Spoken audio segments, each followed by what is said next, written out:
Once upon a time, there was a baker who was haunted.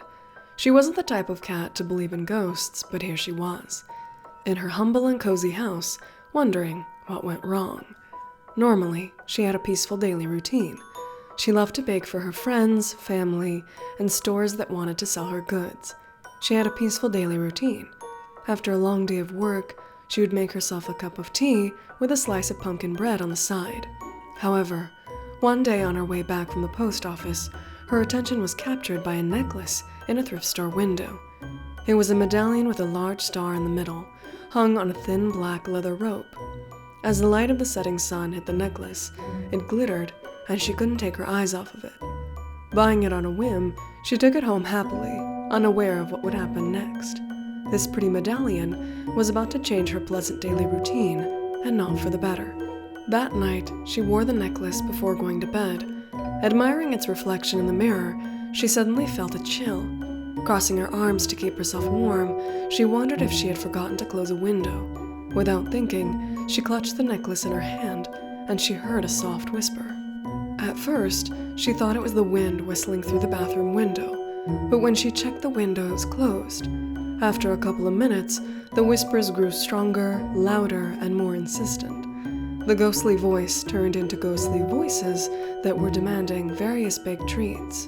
"Bake some of that pumpkin pie again. When are you gonna make cookies? I like the ginger ones."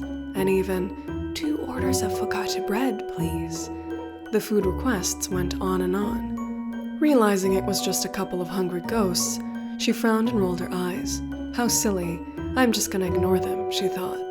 The first couple of days she was successful at tuning out the voices, but they were so persistent they had started to wear her down nearing the end of the week, whispering so much that she began to have dreams that she was in the kitchen, making all the treats the ghost desired. Underneath her eyes, shadows were forming, and she was losing patience. At her wit's end and unable to sleep peacefully, she gave in and reluctantly started to bake all the items requested. Turning on some music, she rolled up her sleeves and got to work. There wasn't exactly a deadline, but she wanted to work quickly, feeling hopeful that if she delivered these treats to the ghosts, that they would leave her alone. Still unaware that the necklace was the culprit, as it periodically glowed while she worked. When she finished, she took all the treats and placed them on the mantel in front of the mirror, where she first heard the voices. Not knowing why the ghostly voices had started talking to her, she thought that the mirror was the culprit. So when she placed the last treat on the mantel, her reflection in the mirror startled her. Right there, on her neck, the medallion glowed and shimmered in response. Immediately, a cold chill swept through the hallway, which made the candles flicker wildly. Turning her head left and right, she frowned, trying to figure out what would happen next. And then, she heard a soft whisper of a hello in front of her. Snapping her head to the front, she was face to face with the ghosts.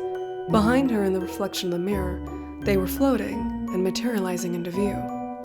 "Thank you for taking our orders," the cheerful ghost said, eyeing the pumpkin pie with excitement. The ghost nudged a timider ghost, which prompted the shy ghost to place 3 gold coins on the mantel.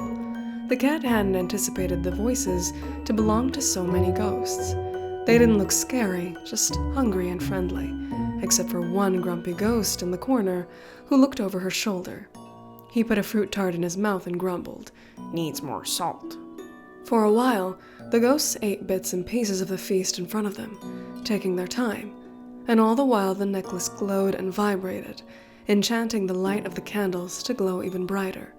But when the clock struck midnight, the medallion stopped glowing, and a strong gust of wind swept the hallway.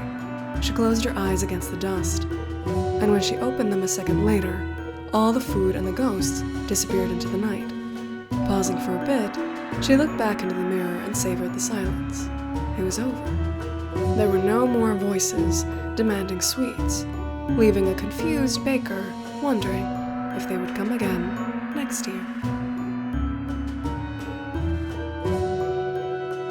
And a special thanks to my Raccoon Snacks patrons, Anna Gaylord, Arij, Bree, Derek Moore, Eglay, Jessica, Laura Moon, Megan Stinson, and Paige Sullivan. Thank you very much.